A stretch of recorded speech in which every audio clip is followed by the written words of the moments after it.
আসসালামু আলাইকুম রহমতুল্লাহি ওবরকাতুহু। সম্মানিত দর্শক, আমাদের রাজনীতিতে সাম্প্রতিক সময়ে কতগুলো উল্লেখযোগ্য ঘটনা ঘটে গেছে।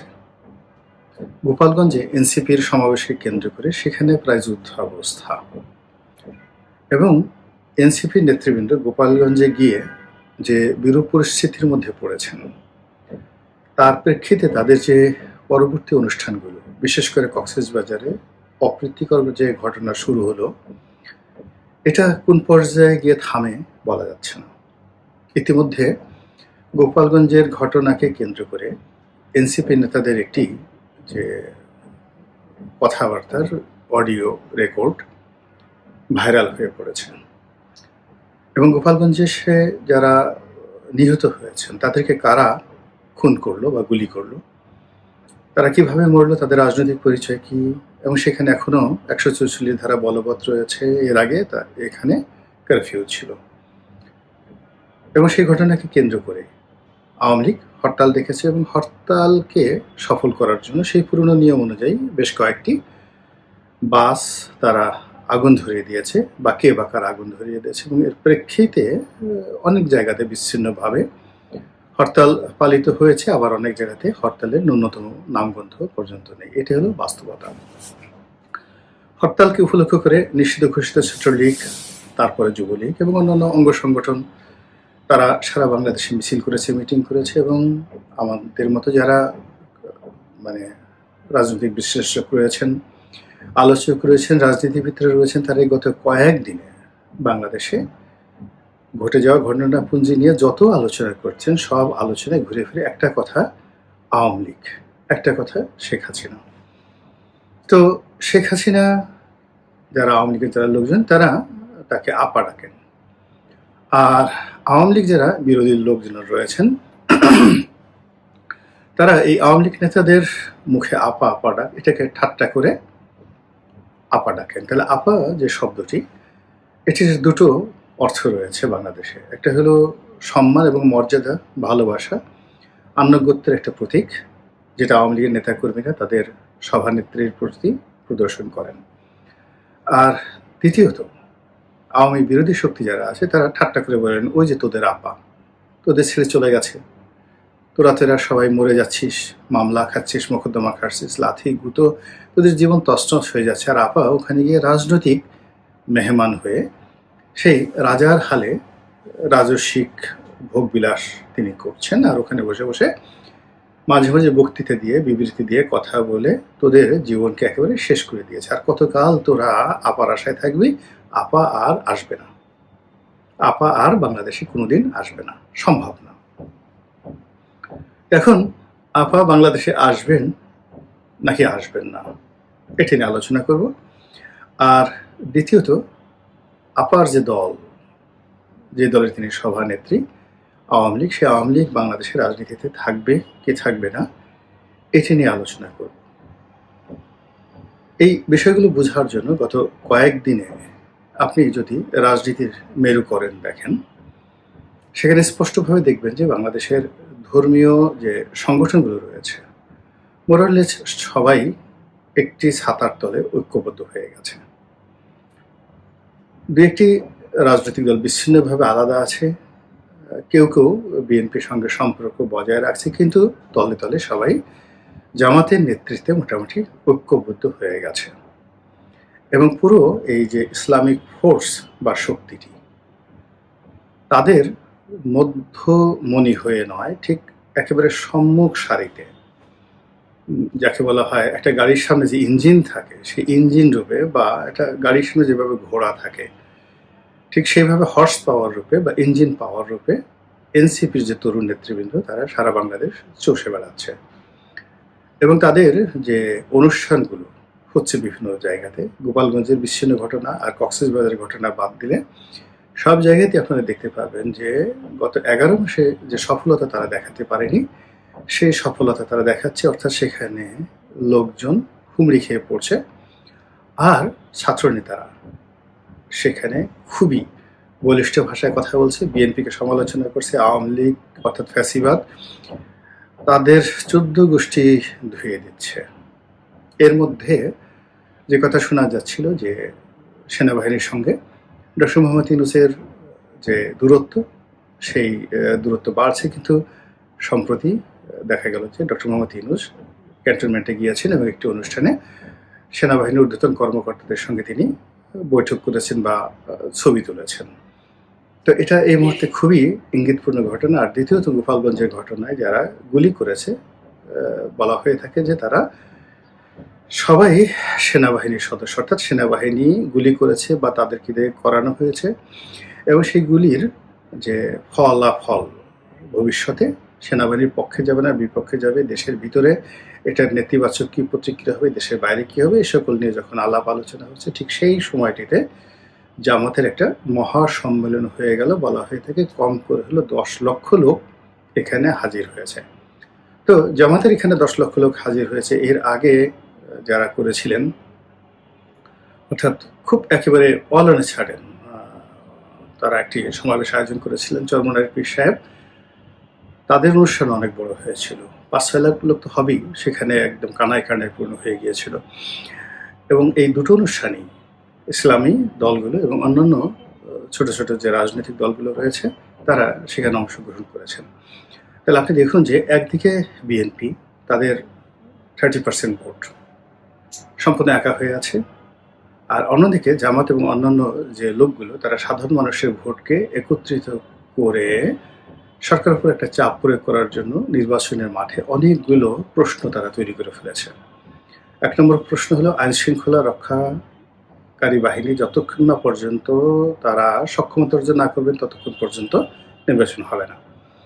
দ্বিতীয় যে জিনিসটা আছে সেটা হলো পিআর পদ্ধতি, সেই পিআর পদ্ধতির নির্বাচন তারা চাচ্ছে। তৃতীয়ত হলো তারা স্থানীয় সরকার নির্বাচন আগে চাচ্ছে, জাতীয় নির্বাচন পরে চাচ্ছে। এরপর আরও কতগুলো বিষয় রয়েছে, সেই বিষয়গুলো যে সংসদে নারী আসন এবং সংসদে যে দুটো কক্ষ হবে, উচ্চ কক্ষ নিম্ন কক্ষ, এগুলো নিয়ে খুব আলোচনা হচ্ছে। তার সঙ্গে সঙ্গে প্রশাসনিক বিভেদ, মানে বিভাগ এবং প্রদেশ ঘোষণা, এগুলো আলোচনা আছে। হাইকোর্টের বেঞ্চগুলোকে বিভাগীয় শহরগুলোতে স্থাপন করা, এগুলো আলোচনার মধ্যে আছে। এবং সবচেয়ে বড় আলোচনা হলো জুলাই সনদ। এই জুলাই মাসের মধ্যেই জুলাই সনদ ঘোষণা করার জন্য সর্বোচ্চ চেষ্টা করা হবে, এবং জুলাই সনদ সঙ্গত কারণে এই সরকারকে এম্পাওয়ার্ড করবে, এনসিপিকে এম্পাওয়ার্ড করবে, এবং সমস্ত ক্ষমতা তাদের হাতে কুক্ষিগত হবে, এবং তাদের যত কর্মকাণ্ড আজকে পর্যন্ত রয়েছে সেগুলোতে ইমিউনিটি দেওয়া হবে। এবং সেক্ষেত্রে সংবিধান সংশোধন করা থেকে শুরু করে আরও নানা রকম প্রস্তাবনা দেওয়া হয়েছে।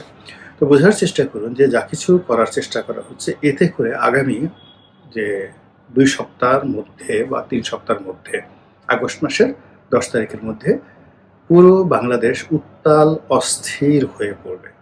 কোনো পরিস্থিতি কারো নিয়ন্ত্রণে থাকবে না, এবং চারিদিকে একটা শূন্যতা তৈরি হবে।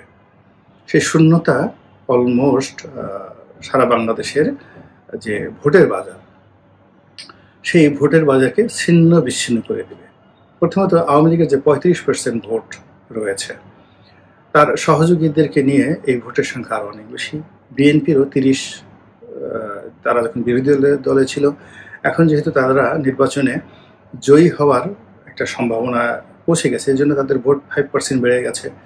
আওয়ামী লীগের ভোট 5% ধরে নেন কমে গেছে, তাহলে আওয়ামী লীগের ভোট 35 থেকে 30-এ নেমে এসেছে, আর এদের ভোট 30 থেকে 35-এ চলে এসেছে। এটি সাধারণত এই দুটো দলে আমরা ভোটের সমীকরণ 1991 থেকে আজ অবধি দেখে আসছি।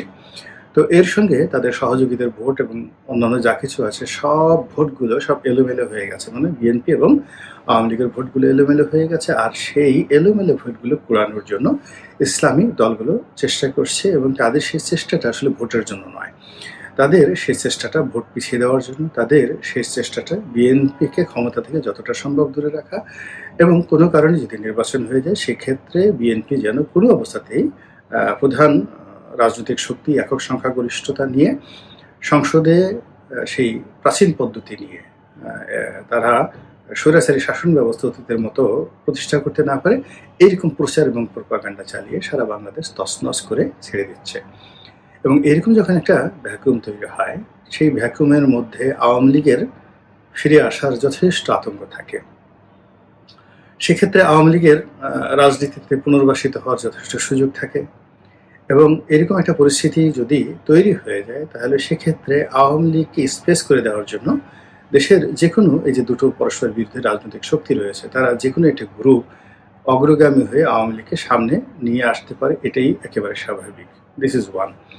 সেকেন্ড থিং হলো আপা আসবেন কি আসবেন না। যদি স্বাভাবিক নিয়ম ধরেন আপা আসার কোনো সম্ভাবনা নেই। যদি সুন্দর একটা নির্বাচন হয়, বিএনপি যদি ক্ষমতায় আসে, তারপর অন্যান্য রাজনৈতিক দলগুলো তারা যদি সংসদে কার্যকর থাকে, সেক্ষেত্রে নিয়মতান্ত্রিক পদ্ধতিতে আওয়ামী লীগের সভানেত্রী হিসেবে তার বাংলাদেশে প্রত্যাবর্তন একেবারে অসম্ভব একটা বিষয়।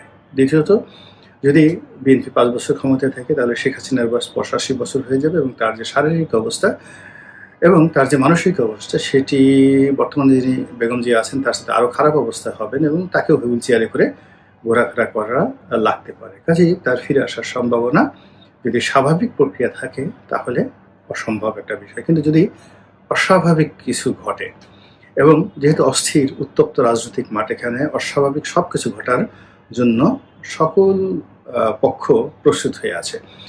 এখন যারা রাজনৈতিক পক্ষ আওয়ামী লীগ ছাড়া তারা সবাই পরস্পরের মুখোমুখি হয়ে এতটা রাগান্বিত, এতটা ক্রোধান্বিত এবং এতটা একে অপরের প্রতি বিষোদ্গার করছে যে যে কোনো দুর্ঘটনা যে কোনো সময় ঘটে যেতে পারে এবং সেই দুর্ঘটনা, রক্তারক্তি, হানাহানি, মারামারি, কাটাকাটি থেকে শুরু করে আরও অনেক কিছু। এবং এখানে এগুলো বন্ধ করার জন্য যে ইফেক্টিভ রাষ্ট্রশক্তি দরকার, সেনাবাহিনী দরকার, পুলিশ বাহিনী দরকার, এদের যে কার্যকারিতা কতটুকু সেটা আমরা গোপালগঞ্জের মতো একটা ছোট্ট শহরে দেখেছি যে এই ছোট্ট শহরে আইন শৃঙ্খলা নিয়ন্ত্রণ করতে গিয়ে একেবারে সেনাবাহিনীর সর্বোচ্চ শক্তি প্রয়োগ করার পরেও সেখানে পরিস্থিতি নিয়ন্ত্রণ করা যায় নাই। অর্থাৎ মানুষের ভিতরে ডর ভয় একেবারে চলে গেছে এবং একবার এই যে মানুষের মধ্যে যে ভয়ের ভাবটা চলে গেছে এবং বিচার নিজের হাতে তুলে নেওয়ার যে প্রবণতা দেখা দিয়েছে, এটা মহা সর্বনাশ না ঘটা পর্যন্ত সাধারণত এই জায়গা থেকে ফিরে আসা যায় না। তো এই যে মব সংস্কৃতি, তারপরে একে অপরের চরিত্র হরণ, একে অপরকে ছোট করা, একে অপরকে তুচ্ছ তাচ্ছিল্য করা, একে অপরকে চ্যালেঞ্জ জানানো এবং এখানে ভেদাভেদ নেই। হাতি এখানে চামচিকাকে তার প্রতিদ্বন্দ্বী মনে করতে পারে, চামচিকা হাতিকে গিয়ে একটা কামড় দিয়ে আসতে পারে, এইরকম একটা পরিস্থিতি পুরো রাজনীতির ময়দানে চলে আসছে। ফলে এই পরিস্থিতিতে সাধারণত যা হয় বহির্শত্রু বহির্দেশ এখানে নাক গলায়।